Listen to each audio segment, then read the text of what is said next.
moving to you guys. We'll move into your superstar that you guys have over there, Connor Bedard. He is definitely going number one this NHL draft. Yeah, I think that's a fair statement. But how do you guys feel about him in the NHL next season? What do you guys think so far, based on World Juniors performance? I'm legitimately trying to think. Like, let's brainstorm here. How many guys in the NHL currently would you say have better vision? Like, I know his shot Oh, is supposed to be his signature, but his vision is absurd, boys. Like, how many guys in the dude, NHL have better vision than Connor Bedard right now? that pass to Joshua Roy for listen, already Big's biased partial Joshua now. Roy. Yeah. Yeah. Big fan after this tournament. Um, but holy smokes, like, and it wasn't just like that. Like, there was other chances where what There was was the one to one? I Brendan think you sent Offman. the yeah, It was you yeah. sent it So in the Brendan chat. You're Offman's in like, the slot. Yeah, and like literally, even I was surprised by it. Brendan Offman, the literal hockey player on the ice, was surprised by the pass, and he bobbled the puck off and he his stick. bobbled It's it. like, where did this come from? It came through Like, like four pairs of skates. yeah. He was in the corner, and Yeah. he is so deceptive. Like, he can contort his body in any damn position and pass the puck wherever. Like, the with any player in almost any sport, you can, if you're a goalie specifically, you look at the player in front of you and you say, okay, based on this guy's body positioning or his body language, I'm gonna guess he's shooting here. I'm gonna guess he's passing. You can't do any of that with Bedard. He'll look like he's making a pass and it's a shot, vice versa. It's it's incredible, honestly. Like, even like McDavid can do that, and they do have that in common. Where, especially McDavid, he'll have the stick. His stick is basically beside his feet, and he can make a laser pass. That's not something a lot of players can do. Bedard can do that, and honestly, straight up, outside of McDavid, I can't give you a concrete answer for someone who has that type of vision. Like, once again, even with Marner, he'll give you a telltale sign with his stick. He'll stretch out his hands. He'll be on the backhand. Like, you can sort of see something developing in his mind. I don't know what the hell Bedard's thinking half the time. I don't. And I think that's the biggest compliment I can give this guy. Yeah, no, 100%. It's that deceptiveness that I think makes him stand out for like other players. Like, if you are in that top percentile of hockey of players who are able to like to put stuff like that together, there is no doubt in my mind that your ceiling is higher than whatever we even placed on you. Like, I Yeah. know right now it's like, oh, but is he going to be as good as McDavid? Like, He's after not the that, same player. Like, yeah, they're different players. no, but this is what I'm like. The point I'm gonna make is like, Yeah. what if he's better? Like, there's always that opportunity. There's always that chance that he Yeah. legitimately might be better than McDavid. I know people don't want to admit it after a quick, like, this is a junior tournament, and I don't want to place labels on him, but there is a very, very good opportunity from what we saw this tourney that Connor Bedard might be the better Connor. Like, I don't know if it's like, how's that, if it's sacrilegious to say, because Connor McDavid's now become the sport of hockey, right, over the past 5 to 6, 7 years. But Yeah. Connor Bedard might be better. That's what I legitimately think that in my mind. Like, there's that opportunity that he takes the steps. I think the only the one, you know, I don't even know how to say it. Like, I don't even know how to put this into words, but Connor McDavid's breakneck speed might Yes. be much like that. That's his like bread and butter, is that he's just able to lose a player within like the matter of milliseconds. Like, I don't even know how to describe it, but um, He yeah. has So that Bedard's something. maybe not. He does have that McDavid's extra just as something. that. Yeah, McDavid's just it's the straight line speed Mhm. specifically. Like, he's got insane edges too. But I'd say that Bedard, like, he's close just on his He's edge nimble. work. Yeah, you might already Very be there at nimble. the edge work. Very Yeah. nimble. And specifically, so many times we've seen Bedard receive a breakaway pass, and like, he's skating backwards for 2 seconds and he's still able to keep the puck at top speed. Like, there's not players that can do that. And the other thing that you could say Bedard has over McDavid is the shot. The shot is that much better. So for whatever advantage McDavid has in straight line speed, and we should also mention size, but Bedard does have that slightly more nimble edge work. There is sometimes an advantage to being smaller. Smaller. He might Yeah. make you more evasive, right? And that shot is top end stuff. Just on like talking about like, okay, where could Bedard fall short? Like what we're seeing right now, like his game is going to have to adapt to the NHL in terms of, like, you can tell he's thinking offense, offense, offense at this tournament, and for good reason. Um, he's kind of floaty defensively, but I have no concerns that he's going to be like a hog in the NHL or someone who can't defend, because you look at the way he turns over pucks in the O zone. If he can just redirect that same focus on defense, he'll be doing that defensively as well. I think immediately I think of Jack Hughes in that respect. Jack Hughes' first 1 or 2 seasons, like same thing. Offensively, he's creative, but defensively he was a little weak. Now, like this season, he's been fantastic defensively. He turns over the pucks. We see it with Austin Matthews. Like I have no worries about Bedard being able to do the same thing defensively. And when he's got that going as well, he's instantly just like a top 10 player in the NHL. So we might not see a rookie season, but I'd say like, yeah, sophomore season, we're talking Bedard, like he's up there. With It's crazy to think about. with smaller players, I feel like you got to give them a year or two just to hone their. They have to learn how to defend. They have to learn how to adjust to the game, because obviously they don't have Yeah. they don't have the frame, they don't have the size yet, right? But once they learn, once they adjust, you see it with Jack Hughes. That's a primary example, right? And Yeah. another thing I just want to mention with Bedard, he has that aura around him, right? When he's on the ice, he's the guy you're watching. He's like, Oh yeah. and I don't want to. It doesn't. It's not that it takes away from other players, but he's definitely a selling point and what I'm trying to say is like, whoever gets him in the draft is going to be lucky, and they're going to sell a lot of shirts, because that's the superstar in the making, essentially, right?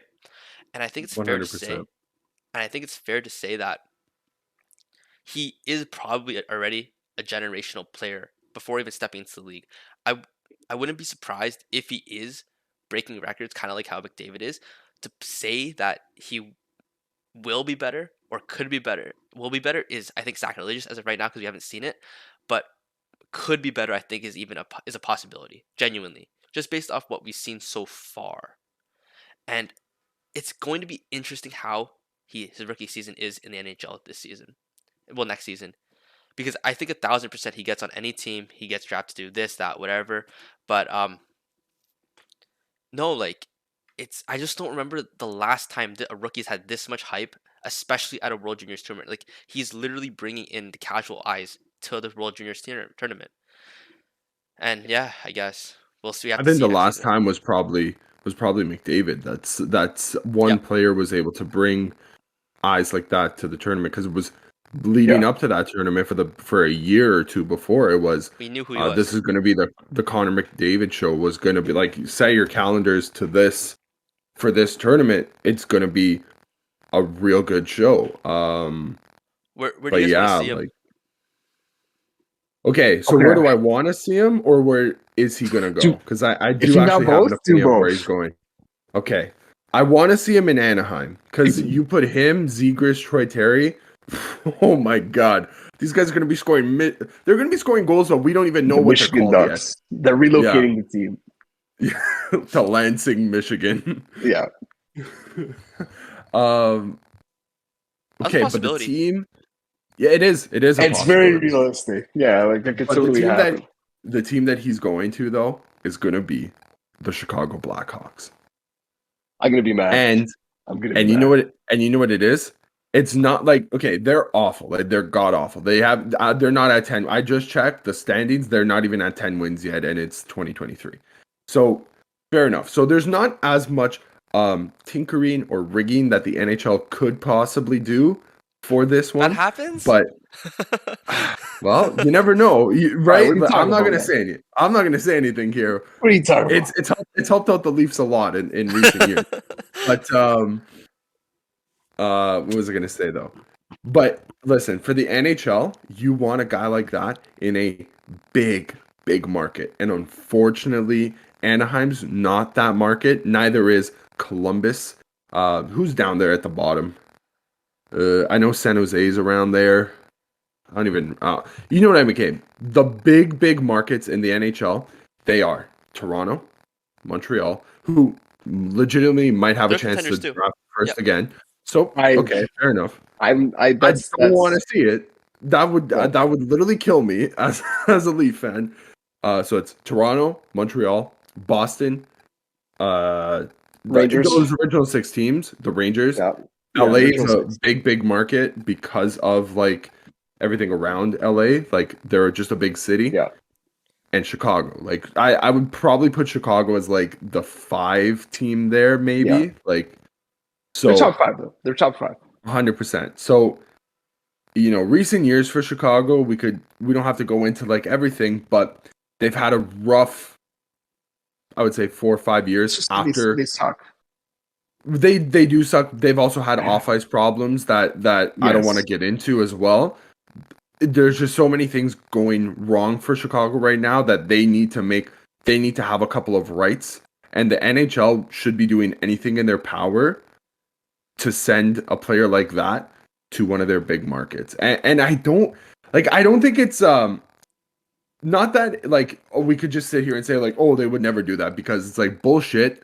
They definitely have before, and they definitely will again. Like this is their league. This is how they want to make money. Like you could go back in time to see like all like I don't even know how to like to put this into words. Like my brain's not even. I got so many thoughts Honestly, going just on go in to my the head Crosby right now, one, dude. the Crosby lottery, man. Like, what are the odds? Think about that. Every team had equal odds. What are the chances that the team that's facing bankruptcy gets the guy? Yep. Right? Yeah. What are the chances? What are the chances that one of the most hyped US prospects in years with the release of 40 NHLers, okay, granted the year that the Leafs won they finished dead last. I think there's more egregious. I think the most egregious like draft lottery win was probably the Rangers when they won the Lafreniere. Didn't they have like the 6th best odds or 7th best odds to win them?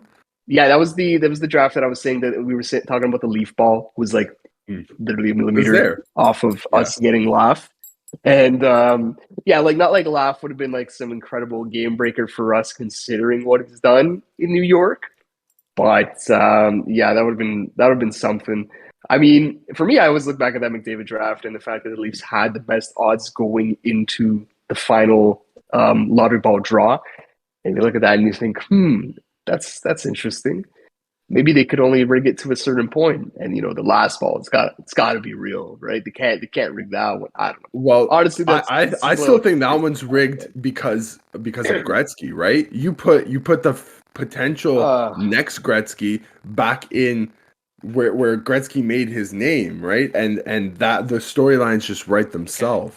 It is kind of hilarious too. Sorry, Brian, what's up? We could play this game all day, boys. I know. Yeah. No. I know. This is conspiracy stuff. Just on the point that Dave's making with Chicago.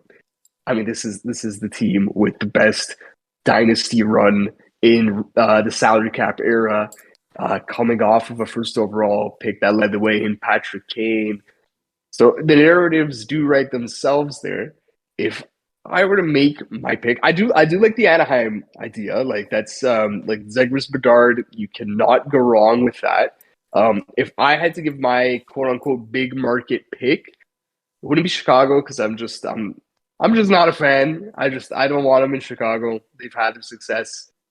Send them to Philly. I am partial to Philly. Like Philly's my metro team. Put him in a Philly jersey. I will say the one problem with that organization sucks right now. Like it's hard for me to even like kind of like Philly. I hate Torts. Not hate him, but like he's not my type of coach. Chuck Fletcher, I do hate. There's no excuse on that one. That guy sucks as a GM.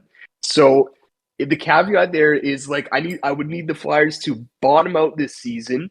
Do what the Leafs did in 2014, where they just like the day after the season ended, they're like everybody's gone, the whole scouting staff gone, Dave Notice gone, Dave Horchek, fire him into the sun. Like it would have to be one of those scenarios for me to be happy that Bedard went to Philly, because the opposite end of that is they keep everyone intact.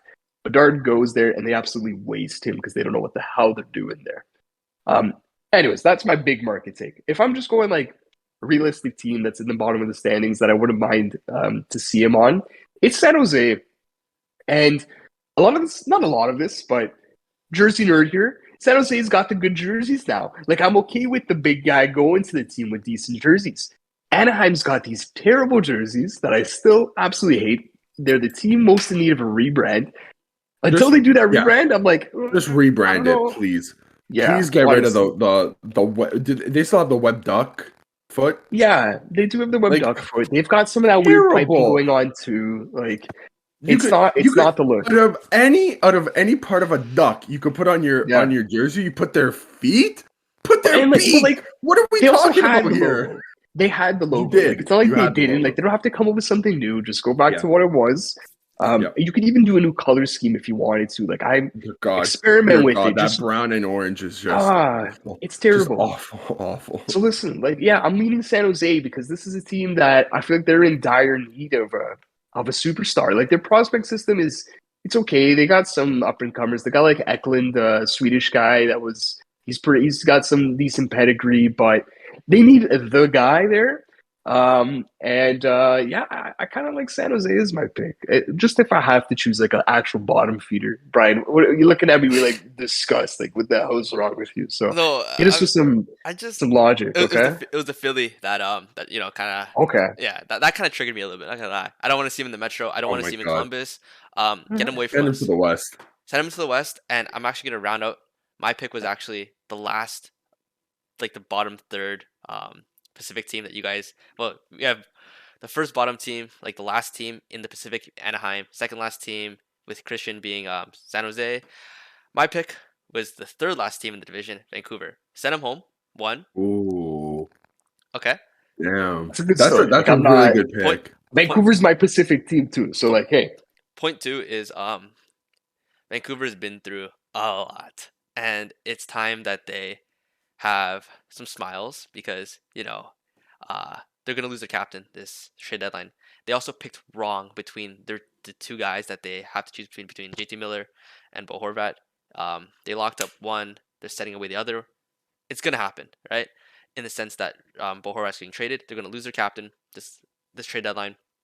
Let's give them something special. Let's give them a hometown kid. Let's let them start their retooling, rebuilding for the 5th time with a generational talent this time. And another thing I wanted to point out, Pedersen, Bedard playing together. Oh, gross. Man, gross. I just want to throw one more guy up there. Quentin Hughes behind them. 3-on-3. Oh, yeah. Oh. For no reason. No. Brock Besser can't play with them. Yeah, he'll be gone by then. Bedard is the best replacement. Brock Besser, dude, Brock Besser, if he gets traded away, might literally run his head through a wall because he's like, I was on this team for 5 years now, 4 years now, and like you guys had very like minimal, not as much success as you guys should be having with guys like that on your team. And now that I'm gone, you guys are getting the generational talent after. I know, right? What the heck, man? Listen, Brian, I like your point. I would straight up buy a Bedard jersey if you went to the Canucks because I love their unis, and I think we're all fans of Bedard. So yeah, like I don't hate that pick at all. If we're gonna make some parallels though, going back to the tank year Leafs or the 2014-15 year Leafs. That's what Vancouver feels like to me. Do they not? Like they're Kessel and they're Phaneuf. Like they've got these guys that they're shipping out. Yeah, they need to fire everybody like into the sun. Tyler Myers, get out of here with your 27 minutes a night. and the Leafs that year, the McDavid draft once again, they finished. I think it was 1 point ahead of Edmonton, or might have been vice versa. And that cost us McDavid. Like Leafs and Edmonton were right beside each other in the standings, and that was the difference in the lottery. I can totally see Vancouver trading guys at the deadline, starting to suck a little bit more. But because they did this wishy-washy crap at the beginning of the season, they're going to just miss out on Bedard. And then they'll win next year's lottery like the Leafs did. So as much as I would love to see Vancouver win it, I'll stick with the parallels there, and I'll say Vancouver's going to be made to suffer just one more time.